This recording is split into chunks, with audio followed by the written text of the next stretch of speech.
Oke,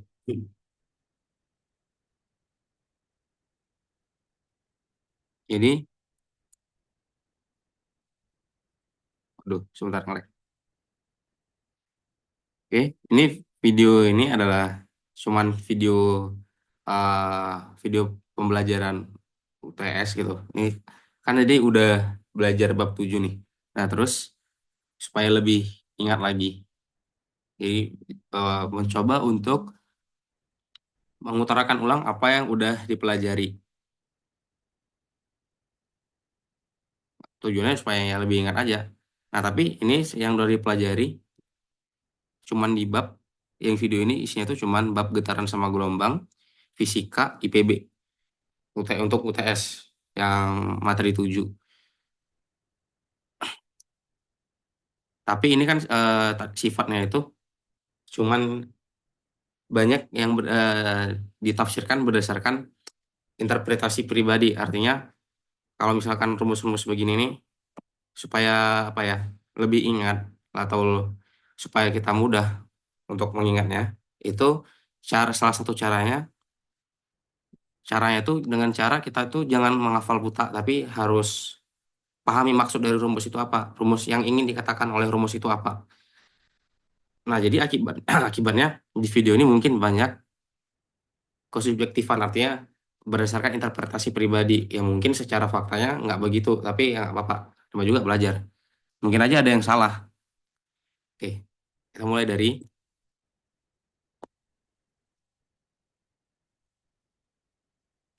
ini, kita mulai dari getaran sama getaran apa gerak harmonik sederhana GHS. Nah, GHS ini dia itu apa ya, getaran yang ideal gitu. Yang secara idealnya itu adalah getaran yang paling ideal itu adalah gerak harmonik sederhana atau GHS. Nah, gerak harmonik sederhana ini melewati titik gerak yang apa ya bolak-balik melewati titik kesetimbangan secara periodik. Apa maksudnya? Nah, jadi titik kesetimbangan suatu titik dikatakan setimbang apabila besar perpindahan yaitu nol. Kenapa perpindahan? Karena getaran ini di dalam getaran ini kita tuh memakai apa ya gerak konservatif. Nah, kan di bab apa tuh bab 4 kalau nggak salah. Gerak konservatif itu adalah gerak yang tidak yang dia itu nggak peduli jarak, dia tuh hanya peduli perpindahan. Artinya dia itu hanya peduli posisi awal dengan posisi akhir. Dia tuh nggak peduli dengan jarak. Jadi dia tuh hanya peduli dengan besarnya posisi awal dengan posisi akhir. Nah, X di sini itu maksudnya adalah perpindahan. Perpindahan atau dia ini posisi bisa disebut. Nah, titik itu dikatakan setimbang kalau misalkan eh ini kalau misalkan besar perpindahan itu dia nol, equilibrium position. Nah, ini titik setimbang. Nah, terus kan di sini ada rumus. Ya ada sebelum rumus ini. Jadi kalau misalkan si benda ini posisinya itu berpindah ke sini. Misalkan dia berpindah ke sini. Nah, itu menurut teorinya akan ada suatu gaya yang menyebabkan bendanya ini si gayanya itu akan berusaha untuk membuat bendanya ini kembali lagi ke titik awal. Nah, itu namanya gerak pemulih, gaya pemulih itu, restoring force. Ya kan kalau misalkan bayangin aja misalkan ada pegas gitu, per. Misalkan pegas pernya itu ditarik, pasti dia kan akan mantul lagi dong, yaitu kayak kembali lagi ke posisi awal. Nah, yang menyebabkan benda itu kembali ke posisi awal itu disebut dengan restoring force atau dia itu gaya gaya pemulih. Nah, kalau kita lihat lagi, gaya pemulih itu kan menyebabkan benda itu kembali ke titik setimbang atau posisi awalnya kan gitu. Nah, eh, kalau kita secara intuisi itu kan mengatakan besarnya gaya pemulih itu sama dengan eh, besar besarnya perpindahan, cuman berlawanan arahnya. Perpindahannya itu ke sini, tapi gayanya itu ke sini. Ya kan berlawanan. Nah, jadi secara matematis kita itu bisa menuliskan begini. Gaya pemulih itu sama dengan perpindahan dikali dengan suatu konstanta. dikalikan dengan suatu konstanta, eh, tapi arahnya itu berlawanan, minus gitu. Nah, itu asal rumusnya dari situ. Nah, karena dia ini bergerak, karena benda ini bergerak kan, artinya kan ada suatu percepatan. Kalau dia bergerak akan ada suatu percepatan yang besarnya itu, besar dari gayanya ini M kali A. Artinya hukum 2 Newton itu berlaku kalau dia bergerak bendanya. Artinya F ini bisa kita jabarin menjadi F M kali A sama dengan min Kx gitu. Terus masing-masing ruas dibagi M. Jadi kita bisa mencari percepatan bendanya itu. Nih, A sama dengan min K per M kali X. Ya.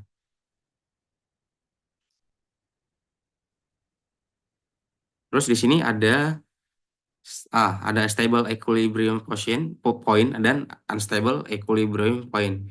Kenapa ini dibilang stable dan di sini dibilang unstable? Coba bayangin kalau misalkan di sini U ada benda yang dia ini berada dalam lintasan U gitu. Lintasan benda ini kalau misalkan dia diberi gaya F dia pasti akan misalkan dia berhenti di titik ini, titik maksimumnya. Terus dia akan kembali lagi ke posisi awal. Makanya itu dibilang stable equilibrium point. Dia akan kembali ke titik awal. Ya, bayangin kalau dia misalkan U-nya itu terbalik seperti ini. Kalau diberi gaya sebesar F, dia pasti akan turun. Dia nggak akan kembali lagi. Ya, dibilang nggak stabil. Mungkin bisa gampangnya begitu. Oke. Nah, ini yang gaya pemulih tadi bisa dilihat dari grafik ini. Kalau X-nya ini ke kanan, makin ke kanan, artinya X itu makin positif, makin besar. Gaya pemulih F ini, F di sumbu Y, dia ini bakal makin kecil. Dia makin makin turun gitu. Berlawanan, arahnya itu berlawanan.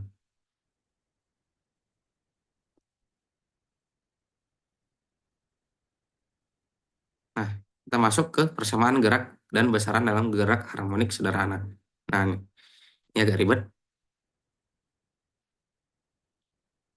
Nah, sebelum masuk ke ini, kita harus bahas dulu apa itu X di sini, apa yang dimaksud dengan X dan apa yang dimaksud dengan amplitudo. Nah, di sini ada grafik. Ini grafiknya yang dibuat sendiri pakai Desmos.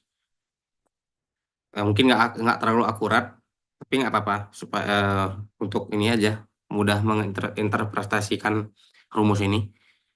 Nah, jadi perhatikan yang grafik warna merah aja, yang grafik warna merah, yang ini yang warna merah ini. Coba perhatikan grafiknya ya, ini. Ini sumbu horizontal itu melambangkan T atau waktu.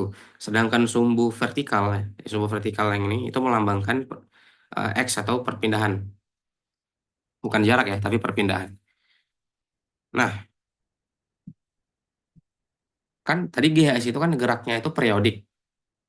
Kenapa periodik itu artinya dia akan selalu apa ya? Dia itu memiliki pola tertentu setiap periode, setiap waktu.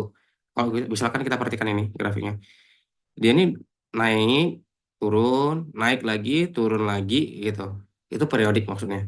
Nah, karena geraknya ini selalu periodik, selalu sama berulang-ulang terus, pasti kan akan ada suatu titik maksimum atau titik minimum yang ini berulang kali berulang gitu. Nah, titik maksimum itu A, amplitudo. Amplitudo itu ada yang negatif, ada yang positif, ada yang negatif. Maksudnya amplitudonya itu ada yang maksimum atau ada amplitudo yang minimum, yang kecil atau yang positif, yang kecil atau yang besar. Yang paling besar, perpindahan yang paling besar itu ketika amplitudonya positif, yang di sini nih, yang di atas. Sedangkan yang di bawah ini ketika amplitudonya itu negatif ya, perpindahan yang paling kecil gitu. Nah, jadi eh, amplitudo itu definisinya adalah jarak terjauh dari titik kesetimbangan. Nah, titik setimbang itu kan dia nol, X-nya itu nol gitu. Titik setimbang itu kan ketika perpindahannya nol. Ini yang nol. Ini ketika sumbunya itu di 0,0 seperti ini, itu perpindahannya nol. Nah, tadi kan sumbu Y ini, sumbu vertikal itu kan jarak ya. Jarak perpindahan, X. Nah, karena nilai maksimum, ya nilai maksimumnya itu adalah A, amplitudo nilai maksimum itu A. Artinya nilai X itu pasti nilainya, pasti nilai X ini pasti di antara amplitudo yang paling kecil dengan amplitudo yang paling besar. Jadi nilai X ya, itu nilainya akan selalu berada ini di antara amplitudo yang negatif atau amplitudo yang positif. Nah, gitu. Akibatnya, X ini kalau kalau kita misalkan mau cari tahu nih, seberapa besar sih perpindahan perpindahan si gelombang ini ketika sudah mencapai eh, satu detik misalkan di sini, atau jangan satu detik, misalkan di sekitar 0,8 detik lah misalkan ya. Nah, besarnya perpindahan itu dia pasti akan seperti ini nih. Besarnya perpindahan itu akan sama dengan, kalau kita lihat kan di sini dibilang rumusnya ini mengatakan besarnya perpindahan sama dengan amplitudo dikalikan dengan cos sekian. Artinya apa ya? Besarnya perpindahan ini dia itu adalah besarnya berapa kali si amplitudo. Yang dimana kan kalau nilai cos ini, nilai cos itu cos theta ya. Dia itu paling besar adalah dia itu paling kecil minus satu, yang paling besar dia satu. Artinya nilai cos ini yang menyebabkan apa ya? Namanya itu, ntar gampangnya gimana bilangnya ya? Karena si cos ini misalkan, cos ini kan dia nilainya itu kan di antara min satu sampai satu. Artinya kan nilai si cos ini akan menghasilkan suatu bilangan yang berkoma desimal. Nah, akibatnya si nilai X ini dia pasti akan sama dengan si A ketika nilai cos ini semua itu sama dengan satu atau minus satu, dan dia akan nilai X ini akan lebih kecil dari si A, di si amplitudo, kalau nilai cos itu eh, berkoma desimal, misalkan nilai cosnya itu cos, misalkan katakanlah cos 60, cos berarti kan cos 60 derajat itu kan setengah ya. Nah, ini eh, tentunya valid ya, karena besar X itu kan selalu di antara A. Pasti kalau dia itu nggak akan bisa melebihi A gitu. Titik maksimumnya tuh di sini, sedangkan titik minimumnya tuh di sini nih. Dia nggak akan bisa melebihi si A. Artinya besarnya si X ini akan selalu di antara si amplitudo yang negatif sama amplitudo yang positif. Nah, jadi fungsi si cos ini itu untuk supaya kita tahu aja besarnya X ini udah berapa kalinya A, yang dimana si cos ini pasti dia itu min satu atau satu. Dia kalau dia satu, artinya besar perpindahan yang sudah dilalui oleh si gelombang ini sama dengan si amplitudo. Tapi kalau misalkan dia itu lebih kecil dari satu, ya artinya rumusnya ini bilang kalau kita tuh bisa loh cari perpindahan, yang dimana cara cari perpindahannya ini amplitudo dikalikan dengan suatu bilangan yang berkoma. Ya artinya nilai X-nya ini akan selalu di antara A sama minus A. Itu deh. Nah, terus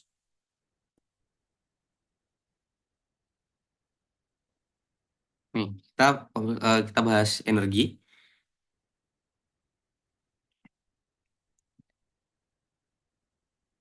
Energi mekanik gitu.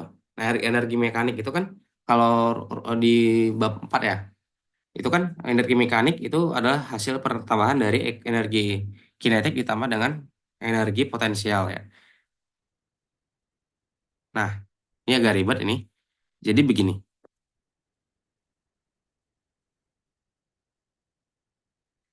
tapi yang di energi potensial yang di bab getaran sama gelombang ini bukan energi potensial MGH ya, bukan MGH, tapi ini energi potensial pegas.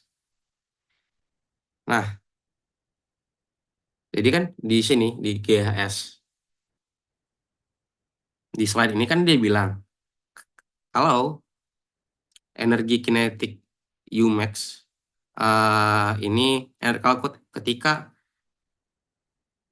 besarnya perpindahan itu sama dengan amplitudo, tapi kecepatannya nol. Tapi kalau misalkan perpindahannya nol, kecepatannya maksimum.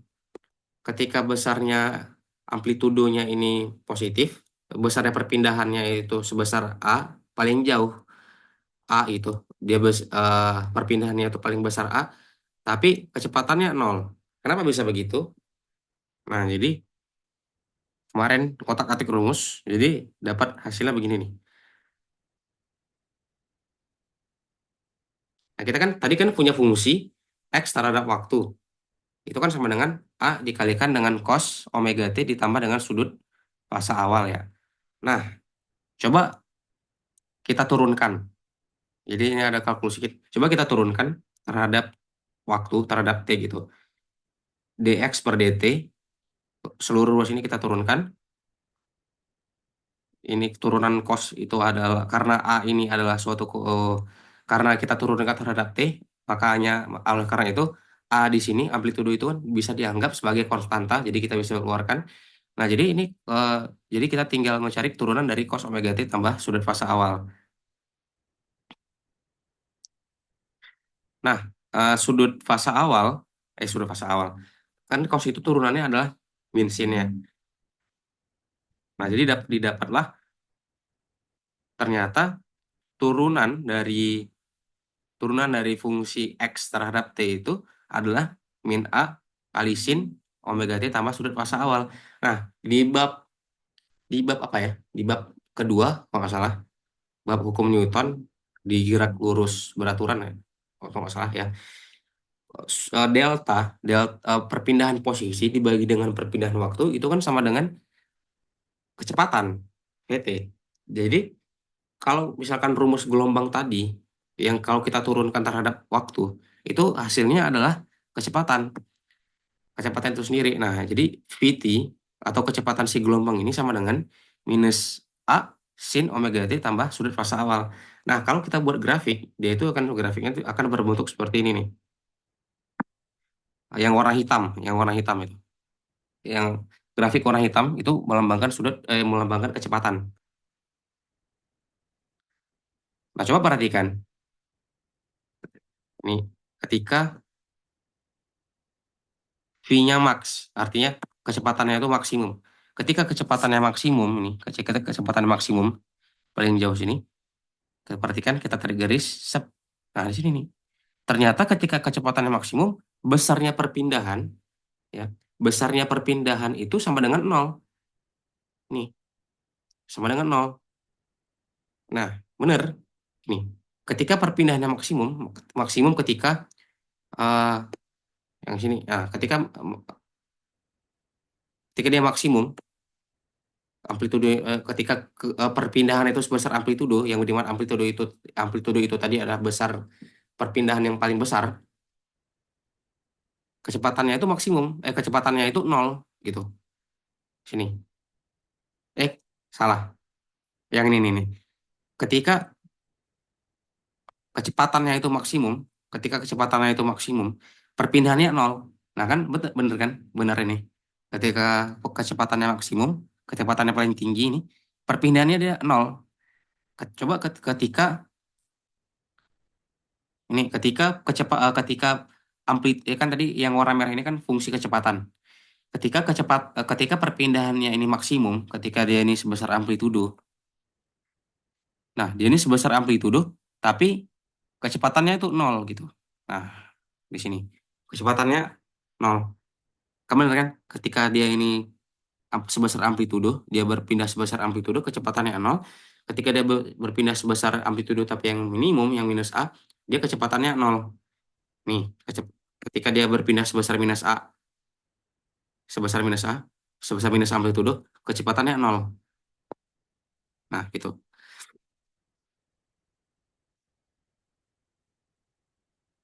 Yang pertama, gaya pegas merupakan gaya konservatif. Artinya kita hanya peduli posisi awal dengan posisi akhir, gitu. Nah, secara sistematis dari grafik tadi kita bisa buat begini nih. Ini penjabaran dari ini aja sih sebenarnya. Dari gambar ini. sama dengan EK tambah EP. Nah, energi potensial pegas itu kan rumusnya setengah kali delta X kuadrat. Nah, untuk kondisi pertama ketika V-nya 0 tambah delta X-nya maksimum. Ya udah A kuadrat. Pokoknya gini, ini cuman penjabaran dari apa yang telah kita dapatin di sini tadi. Jika eh, amplitudonya perbesar besar perpindahan itu sebesar nol, si kecepatannya itu maksimum. Jadi EM sama dengan setengah M V max kuadrat gitu. EK sama dengan ini ketika besarnya perpindahan itu sebesar amplitudo yang positif setengah KA kuadrat. Oke. Nah, dari fakta ini kita jadi bisa merumuskan hubungan nih antara hubungan antara energi kinetik dengan energi potensial.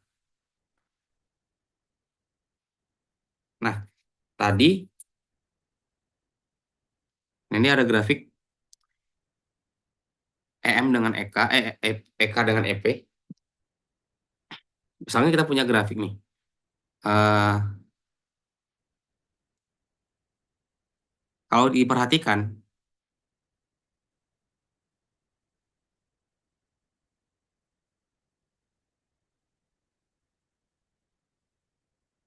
kalau di bab apa ya, di matematika, kalau kalau misalkan ada kalau grafiknya itu adalah grafik bukan kalau fungsinya itu adalah fungsi kuadrat, itu grafiknya akan berbentuk grafik parabola. Nah, jadi dia begini nih. Grafik itu akan berbentuk parabola. Grafik energi kinetik itu kan rumus energi kinetik itu kan setengah KA kuadrat. Sedangkan rumus dari energi potensial Pegas tadi kan setengah K dikali dengan delta X kuadrat ya. Nah, ini kan masing-masing itu kan berbentuk persamaan itu kan persamaan kuadratik. Artinya bentuk grafiknya itu akan parabola, melengkung begitu. Nah, energi kinetik dia yang warna merah, sedangkan energi potensial yang warna hijau. Nah, apa sih yang kita dapat dari grafik ini? Kalau kita baca grafiknya. Jadi grafik sumbu Y, sumbu Y di sini, sumbu Y di sini melambangkan besarnya EP atau besarnya energi potensial, sedangkan yang di sini yang besarnya yang sumbu X, yang sumbu X ini X gitu terhadap X terhadap perpindahan. Nah, makanya di sini ketika grafik yang sumbu X ini kan ada minus A sama A. Nah, jadi kita cara baca grafiknya gini nih. Ketika ketika dia A, ketika besar perpindahan itu sebesar A, ketika besar perpindahan itu sebesar A, besar dari energi kinetik itu adalah nol. Besar energi kinetik adalah nol di sini. Tapi energi potensial, besarnya energi potensial itu maksimum di sini. Nah, jadi setiap titik di sini, setiap titik X ya, dia itu akan punya titik energi potensial sama energi kinetik. Contoh, misalkan yang di sini nih, ketika dia ini berpindah sebesar nol, energi kinetiknya itu, energi kalau dia berpindah sebesar nol, energi potensial, ya, energi potensialnya itu nol, di sini yang warna hijau potensial nol, tapi energi, apa namanya, energi kinetiknya itu maksimum di sini. Nah, jadi kalau kita mau cari tahu berapa besar energi energi mekanik dengan hanya membaca grafik ini, jadi kita tinggal baca itu gini, tinggal lihat, misalkan di titik ini deh, misalkan upper 2 ya, misalkan di titik upper 2, besarnya energi potensial, energi energi potensial itu kan di sini nih. Oke. Nah, terus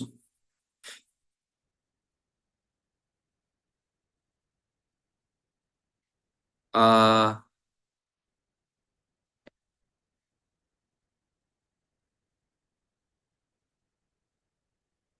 sebentar.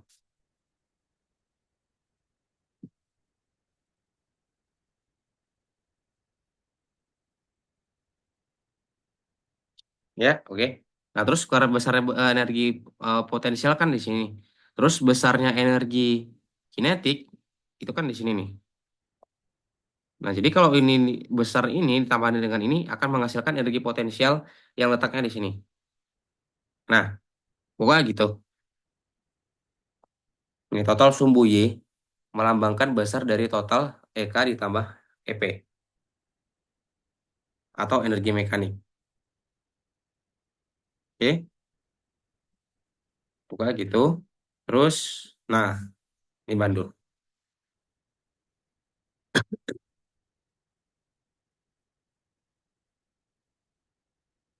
Bandul sederhana terdiri dari sebuah massa yang terikat melalui tali tegar tidak bermassa. Nah, ini kan ini bandul nih. Bayangin,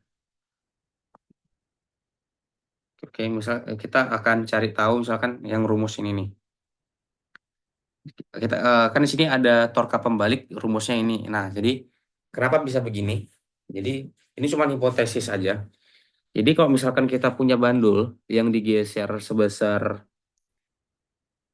theta, sebesar sudut theta gitu. Jadi kita ini dia ini kalau dibesar sebesar sudut theta, dia oh ya sebentar. Sebelum bahas ini kita bahas dulu.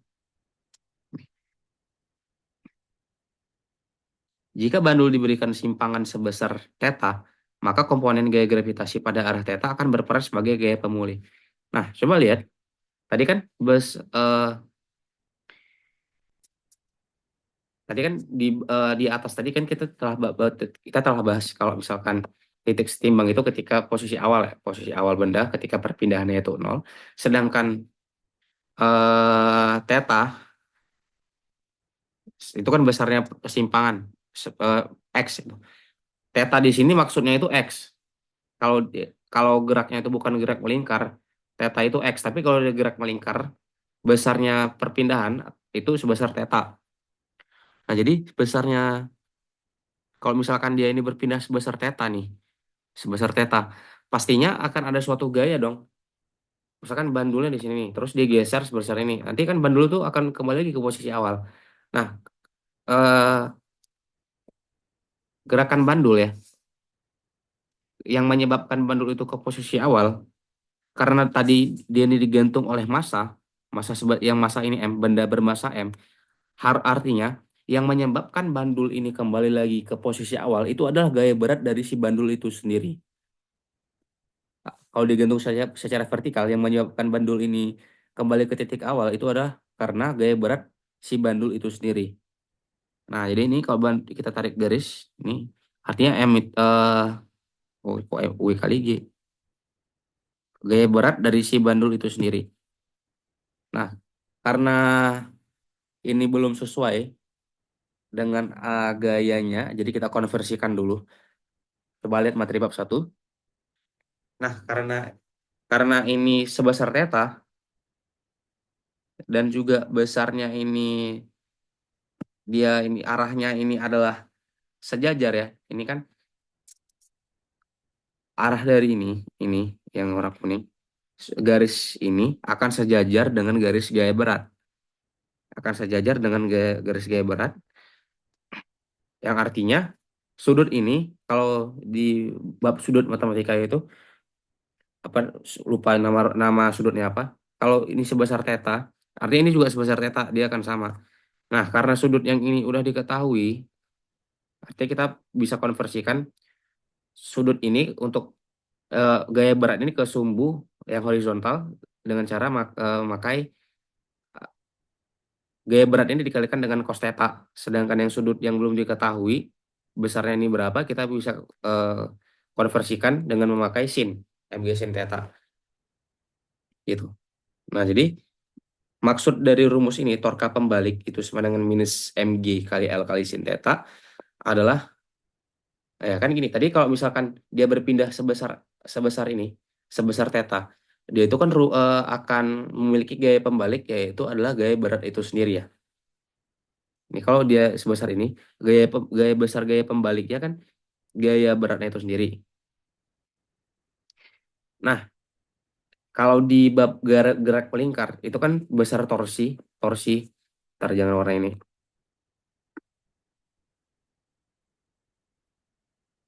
Besar torsi itu kan F dikali dengan R ya, torka pembalik. Nah, jadi eh bayangin ini semua. Biasanya kan di bab belingkar itu yang dibahas itu kan kayu, biasanya kayu balok gitu. Ini tapi sekarang objek yang kita bahas itu adalah si bandul itu sendiri, si bandul.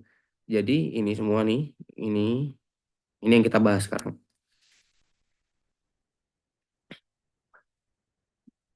Nah, kan tadi kalau di Torka ya kita kan harus cari tahu ya berapa sumbu besar besar di mana titik titik putarnya.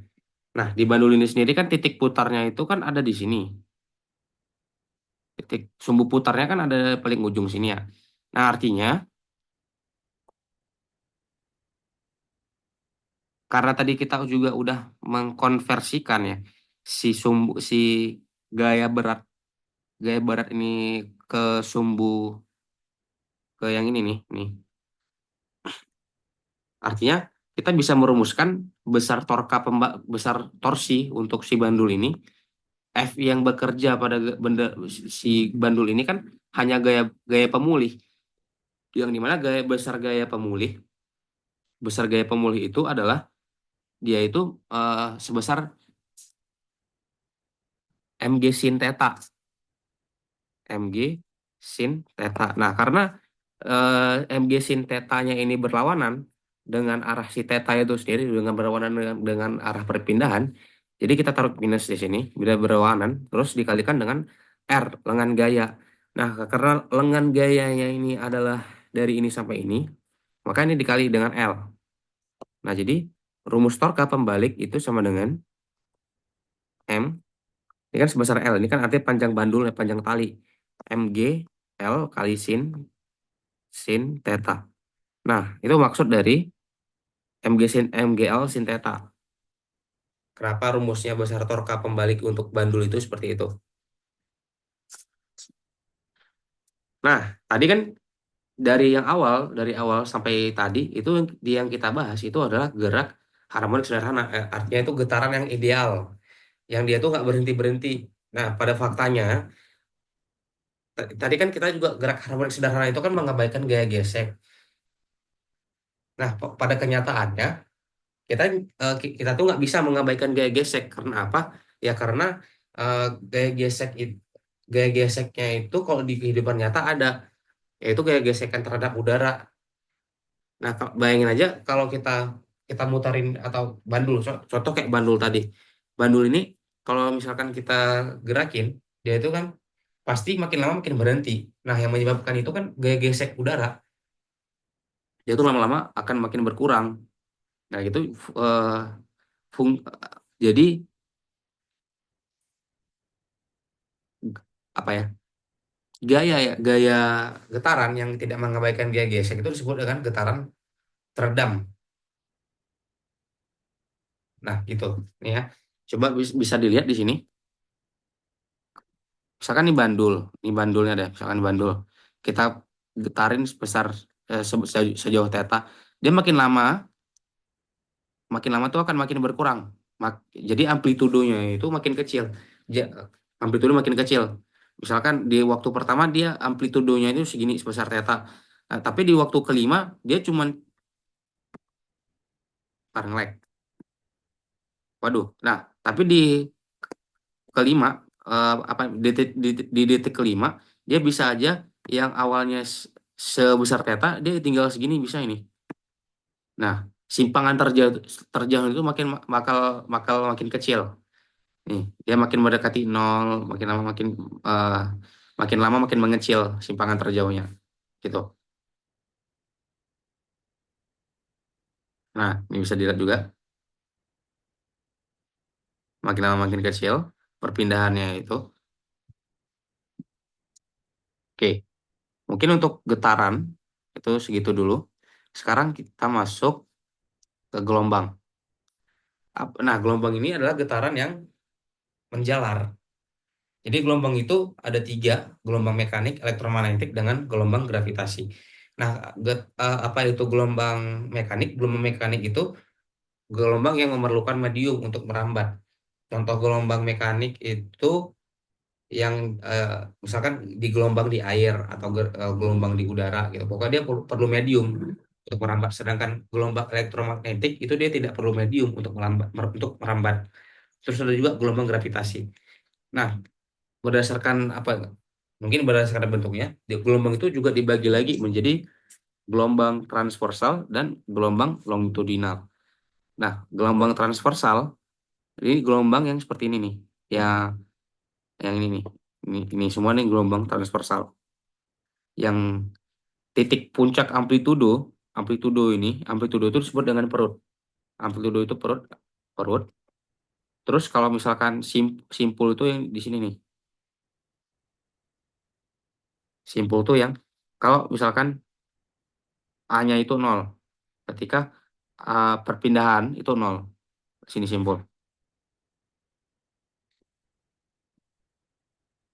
Terus panjang satu gelombang itu satu gelombang dikatakan satu gelombang kalau si gelombang ini memiliki satu perut, ini satu perut dan satu lembah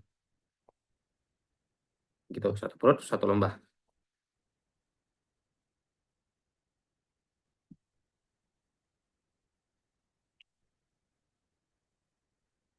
Terus kalau gelombang longitudinal dia itu biasanya ada disebut satu gelombang, gelombang longitudinal itu disebut satu gelombang kalau misalkan dia ini satu renggangan dengan satu rapatan. Renggangan itu yang yang lingkarannya ini itu renggang-renggang, satu rapatan itu yang lingkarannya itu sempit-sempit gitu.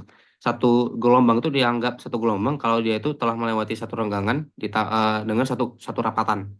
Nah, itu. Nah, besarnya, nah ini nih, prinsipnya hampir sama kayak getaran tadi. Kenapa ini bisa A dikalikan dengan sin omega ditambah kx? Hampir sama kayak tadi. Pokoknya, bisa dibahas lagi karena makin panjang. Oke, di sini minus A ya. Artinya besar gelombang itu akan selalu di antara minus A sampai A. Yang dimana kalau besar sin itu kan besarnya sama kayak cos ya.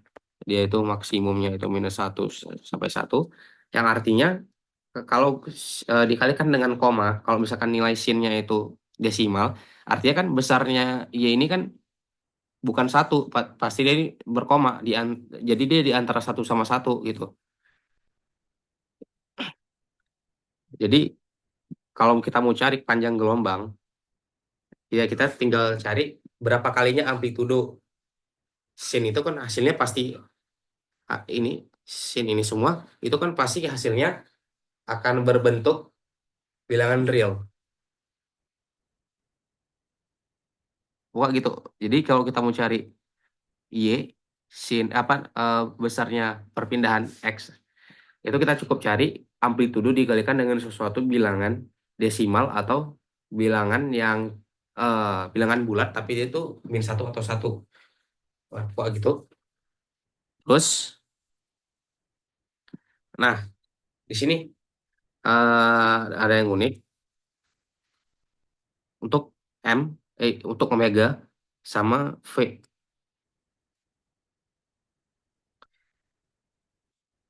Jadi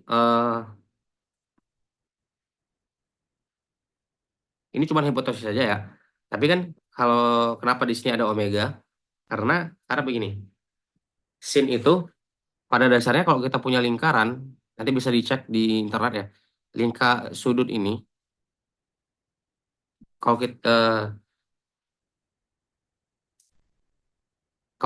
kita punya lingkaran, kita itu bisa mengonversikan lingkarannya itu menjadi sebuah grafik seperti ini nih.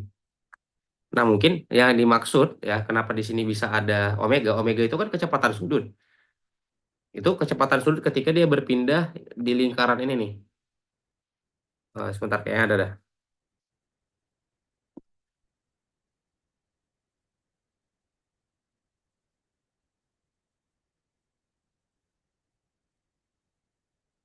Oke, nggak ada.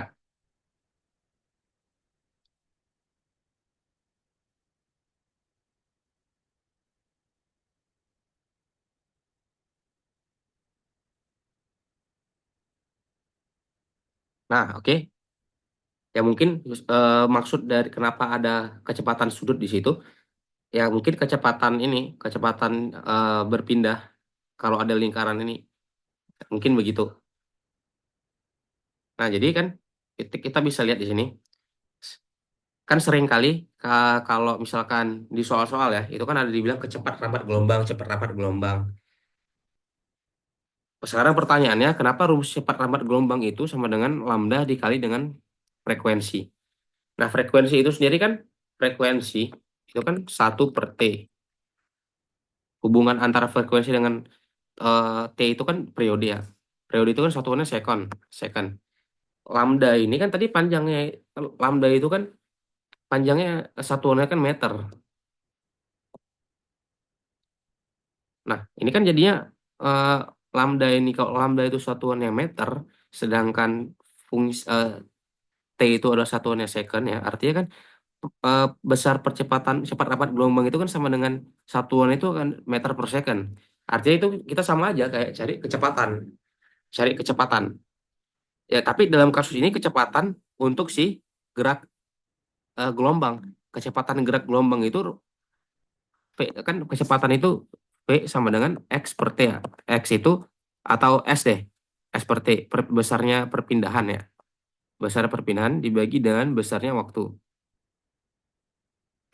Nah, perpindahan dalam konteks gelombang itu sebesar lambda gitu. Satu gelombang, panjang dari satu gelombang.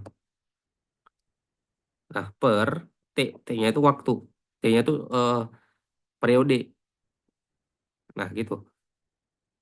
Nah, terus kalau misalkan yang omega ini, besarnya perpindahan ya, itu adalah sebesar pi, 2 pi. Kalau theta itu kan, kalau sekarang kan kita pakai theta itu bukan derajat lagi, tapi sebesar pi.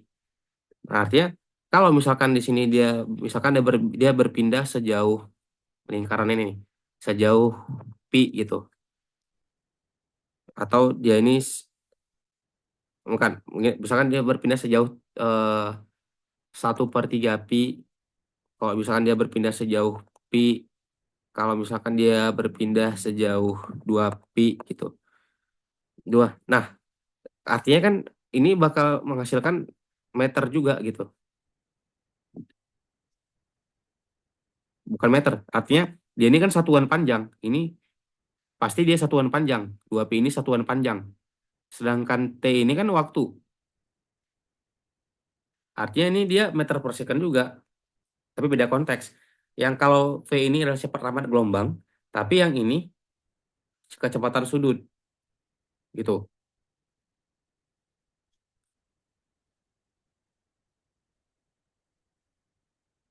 Oke.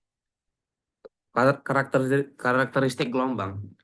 Kalau kalau ada dua medium ya. Medium itu ada medium udara sama medium air. Ini udara, yang di sini air. Kalau misalkan suatu benda melewati dua medium nih, dia ini melewati medium udara sekaligus medium air, melewati batas. Ini batasnya di sini nih. Nah, itu akan terjadi sebuah pembiasan. Contohnya itu misalkan kayak kayak pensil. Kalau pensil itu kan dicelupkan ke dalam air, pasti pensilnya itu kelihatan bengkok gitu. Ya, itu salah satu contoh pembiasan.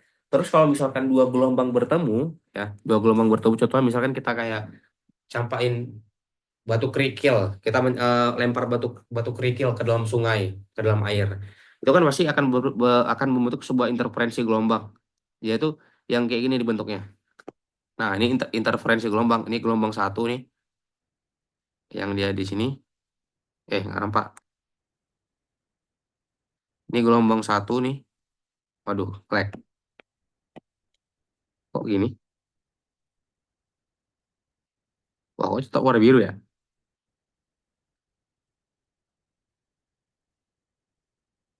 Oh, pantas. Ini gelombang yang pertama, misalkan. Ini gelombang yang pertama. Nah, terus ada gelombang kedua si bebek ini. dan beradu bertemu itu namanya interferensi. Nah, kalau misalkan gelombang itu melewati suatu celah, celah atau celah sempit itu akan mengalami sebuah difraksi. Ya misalkan ini nih ada balok gitu, ada balok. Terus ini gelombang nih, lewat gelombang-gelombang. Terus dia melewati celah celah seperti ini, dia kan akan merenggang, akan bentuknya seperti ini nih. Nah, gini nih, ini ada gelombang, dia akan gini, ya gua gitu ya. Kalau dia melewati celah sempit itu namanya difraksi. Kalau misalkan dia ini melewati dua gelombang bertemu itu namanya interferensi. Kalau misalkan gelombang itu melewati dua batas medium itu namanya pembiasan. Nah, selanjutnya lanjut ke masuk intensitas bunyi. Intensitas bunyi itu kan rumusnya kalau di sini I sama dengan P per AP itu adalah daya. Artinya eh, rumus intensitas bunyi ini mengatakan rata-rata daya per satuan luas. Artinya maksudnya itu misalkan untuk luas tertentu besarnya daya besarnya dayanya itu berapa? Bukan. Maksudnya gimana ya? Kapasitas bunyi per satuan luas. Misalkan untuk yang luasnya segini, besarnya bunyi itu berapa? Intensitas bunyi itu berapa? Seberapa kuat bunyinya gitu. Untuk misalkan yang di sini nih, untuk sebesar ini, besarnya bunyi itu berapa? Untuk yang sebesar ini, besarnya bunyi itu berapa? Untuk luas sebesar ini, sejauh ini, besar bunyinya berapa? Gitu. Yang ya, langsung ke terakhir, efek Doppler. Nah, ini kan efek Doppler itu frekuensi yang didengar ini frekuensi yang didengar akan sama dengan frekuensi frekuensi sumber dikalikan dengan eh, cepat rambat eh, gelombang dalam hal ini adalah bunyi plus minus V0 itu adalah kecepatan pendengar per V minus plus kecepatan dari sumber. Nah, jadi rumusnya ini bilang kecepatan yang didengar, ya kecepatan hasil yang kita dengar ya, uh, kecepatannya kok kecepatan lagi. Frekuensi frekuensi bunyi yang kita dengar itu merupakan hasil penjumlahan atau hasil perkalian ya, dari frekuensi sumber yang asli dikalikan dengan besarnya cepat rambat gelombang bunyi itu sendiri. Ya, gitu. Artinya uh, penafsirannya frekuensi yang kita dengar itu bukan frekuensi murni hasil dari frekuensi ini bukan misalkan ada radio gitu ya, ada radio nih dia keluarin frekuensi sebesar 550 Hz itu misalkan. Nah, eh, yang kita dengar ke telinga kita itu bukan 550 Hz, tapi adalah besar yang kita dengar itu frekuensi asli dari si sumber itu dikalikan dengan kecepatan hasil dari kecepatan ini, kecepatan gelombangnya gitu. Nah, jadi ada satu lagi. Oh, ini yang dawai. Jadi dawainya ini kan dia ini nah, interferensi itu kalau misalkan dua gelombang bertemu. Nah, ini kan dua gelombang nih, ada dua gelombang bertemu. Pada prinsip sama aja sih. La- eh, Pokoknya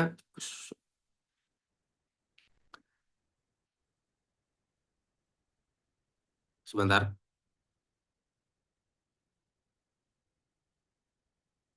Nah, ini nih. Kalau pada dawai, besarnya gelombang, panjang gelombang itu dikatakan satu gelombang kalau misalkan dia punya dua puncak dan dua lembah. Kalau satu puncak, satu lembah doang, kalau pada ini ya, pada pada dawai yang gerak apa namanya interferensi begini, itu dia hanya setengah gelombang, setengah lambda. Oke, agak berbeda. Kalau tadi waktu gelombang itu kalau satu gelombang itu kan tadi yang waktu di gelombang transversal satu gelombang kalau dia punya satu lembah dan satu bukit.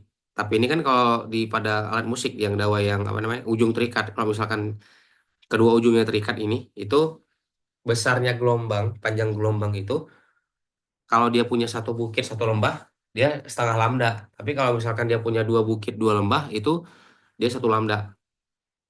Ya agak berbeda. Tapi ya sama aja prinsipnya.